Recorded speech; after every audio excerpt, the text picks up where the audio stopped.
I knew something was wrong the moment I saw the place card. It was a small, folded piece of cream paper at the head of the table, written in my mother-in-law's careful cursive. The seat of honor. The one reserved for the most respected guest. The one directly to her right. And it didn't have my name on it. It had his. If you had told me a year ago that I would walk out of my mother-in-law's 70th birthday party feeling like a stranger in my own marriage, I would have laughed. Not because it was impossible, but because I trusted too easily. My name is Daniel. I've been married to Emma for 11 years. We met in college, back when everything felt simple and permanent. She used to sit next to me in economics class, always chewing on the end of her pen, whispering sarcastic commentary about the professor's monotone lectures. She had this laugh, soft at first, then uncontrollable, like she was trying to hold in sunshine. I fell for her slowly. And then all at once.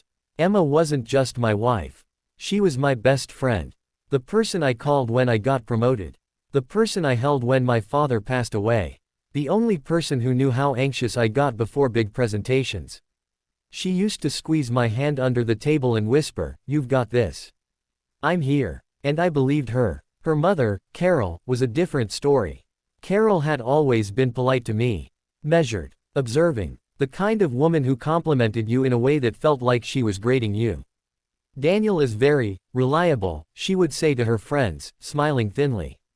Reliable. Not passionate. Not ambitious. Not impressive. Just reliable. Still, I tried. I showed up to every holiday. Fixed her leaking sink. Drove her to doctor appointments when Emma was busy. I told myself that earning her approval was part of loving Emma. When Carol turned 70, Emma insisted we make it special.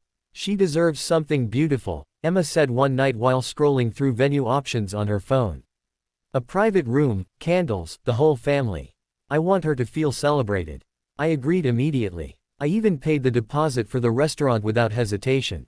It was a waterfront place, dim lighting, polished wood floors, quiet jazz humming in the background. The kind of place where everyone speaks a little softer. In the weeks leading up to the party, I noticed changes in Emma. Subtle at first, she started guarding her phone more carefully. Turning the screen away when I walked into the room. Smiling at messages she didn't explain. Once, when I asked who it was, she said, "Just work stuff," a little too quickly. I told myself I was imagining things. Marriage isn't a straight line. People get distant sometimes. Stress builds. You get tired. Then there was Ryan. Emma mentioned him casually one evening. "There's a new consultant at work. Ryan. He's helping with the marketing transition." I nodded. "Good. Very good," she said, almost thoughtfully. Confident. Knows how to take control of a room. I don't know why that stuck with me. Maybe because of the way she said it. Like she was describing something she admired. A few days later, she started staying late at the office. "Big deadlines," she'd explain. "Ryan's pushing everyone hard." One night, I called her around 9 p.m. It rang twice before going to voicemail. She texted 5 minutes later. "In a meeting. Call you later." When she got home, she smelled different. Not like perfume. Just unfamiliar. Like someone else's cologne had lingered in the air around her. I hated myself for noticing. By the time Carol's birthday arrived, I had convinced myself I was being insecure. Ryan was probably just a coworker. Emma had never given me a reason not to trust her. 11 years doesn't just vanish because of a few late nights. Right. The restaurant looked beautiful that evening. Soft golden light reflected off the water outside. Candles flickered along the long dining table. Family photos of Carol through the years were arranged near the entrance. Childhood, wedding day, Emma as a baby in her arms. Emma looked stunning in a deep blue dress. When she walked in, heads turned. She caught me staring and smiled. "For you," she mouthed playfully. I felt foolish for ever doubting her. Guests started arriving, uncles, cousins, old church friends. I moved between them, shaking hands, accepting polite hugs, answering the same question over and over. "How's work, Daniel?" "Reliable Daniel." "Stable Daniel." Then the door opened again. Emma stiffened slightly beside me. A tall man stepped inside. Mid-30s. Sharp suit. Easy smile. The kind of confidence that doesn't ask permission. Ryan. I recognized him instantly from the photo on the company website Emma once showed me. "Oh good, you made it." Emma said, her voice bright, brighter than I'd heard it all evening. She walked toward him without looking at me. My stomach tightened, but I forced myself to follow. Be gracious. Be secure. Daniel, this is Ryan, she said. I've told you about him. Ryan extended his hand. His grip was firm, deliberate. Man, Emma talks about you all the time, he said with a charming grin. Says you're the steady one. Steady. There it was again. I smiled. Nice to finally meet you. Carol approached then, her eyes lighting up in a way I hadn't seen before. Ryan, she exclaimed, as if greeting an old family friend. She placed both hands on his arm. We're so happy you could join us. I blinked. Ryan handed her an elegant gift bag. Wouldn't miss it, Carol. 70 is a milestone. Carol laughed warmly, too warmly. She didn't even laugh like that at my jokes. I told myself I was overreacting. Maybe Emma had mentioned him to her. Maybe they'd met before at some company function. The evening continued. Drinks were poured. Toasts were prepared. I helped the waiter adjust chairs as guests found their seats. That's when I saw it. The place cards. At the head of the table sat Carol's chair. To her right, the seat of honor. The position traditionally given to a spouse or the most respected guest. I searched for my name. Instead, written in that careful cursive script, was, Ryan. My chair was 3 seats down. I felt the room tilt slightly. Emma avoided my eyes. Carol clinked her glass, smiling proudly as everyone settled in. And as Ryan pulled out the chair at the head of the table, Carol's hand resting fondly on his shoulder, I realized something I had been refusing to see for weeks. This wasn't an accident. This wasn't insecurity. This was deliberate. I stood there for a moment, staring at that small piece of folded paper, my name nowhere near the place I thought I belonged. And just as Ryan leaned closer to my mother-in-law, whispering something that made her laugh, I understood that tonight wasn't about a birthday. It was about a replacement. And I was about to find out just how long I'd already been replaced. I didn't make a scene. That's the part people always expect. The shouting, the accusation, the dramatic confrontation in front of clinking glasses and shocked relatives. But humiliation doesn't come out loud. It comes out quiet. I stood there staring at that place card for 3 seconds too long. Long enough for Emma to notice. Long enough for Ryan to glance up at me with that polite, almost sympathetic smile. Like he already knew. Daniel. Emma's voice was soft, careful. I looked at her. Really looked at her. She wouldn't hold my gaze. I pulled my chair back slowly. The legs scraped against the wood floor, a sharp sound that cut through the soft jazz playing in the background. I think I need some air, I said evenly. Carol barely turned her head. Don't be dramatic, she muttered under her breath, but I heard it. Dramatic. 11 years of marriage reduced to a mood. I walked out of the private dining room, past the framed photos, past the waiter carrying a tray of champagne flutes, past the reflection of myself in the hallway mirror. I looked smaller than I remembered. Outside, the night air hit my face like cold water. The waterfront lights shimmered across the dark surface of the bay. People laughed inside. A fork clinked against a plate. Life went on. I stood there with my hands in my pockets, trying to steady my breathing. Maybe there was an explanation. Maybe the seating was a mistake. Maybe. The door opened behind me. Daniel. Emma. I didn't turn around immediately. I was afraid if I did, I'd see the truth in her face.